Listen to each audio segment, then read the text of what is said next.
যুবক, তোমাকে আমি বলিনি যে তুমি দোয়া করছো বটে, কিন্তু মোবাইলে প্রেমের গল্প করো।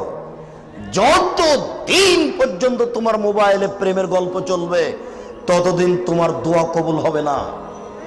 তোমার মা বোরখা পরে থাকে, রাতে তাহাজ্জুদ পড়ে, যখন তোমার বাপ থাকে না তখন তোমার মা মোবাইলে ঠিকই প্রেমের গল্প করে। তোমার মা দিন রাত যদি তাহাজ্জুদ পড়ে দোয়া করে, দোয়া কবুল হবে না। শফিকুল ইসলাম জাগরণী বলেছেন, লাভ হবে না কবর পাকা করে দিয়েছেন।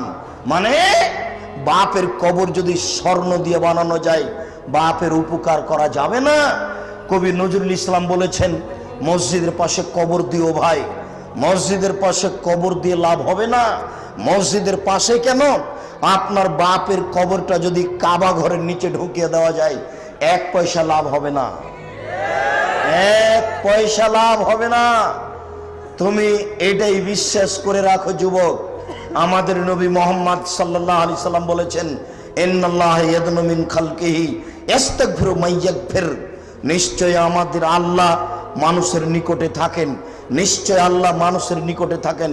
একফিরু মাইয়াস্তাগফির, যে ক্ষমা চাই তাকে ক্ষমা করে দেন, যে ক্ষমা চাই তাকে ক্ষমা করে দেন।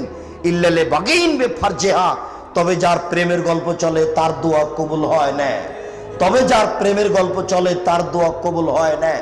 যার মোবাইলে জেনার গল্প চলে তার দোয়া কবুল হয় না। সারা পৃথিবীর নারী নগ্ন হয়ে গেলে আপনার দুঃখের কিছু নাই, জাহান্নাম মানুষ দিয়ে পূর্ণ হবে না।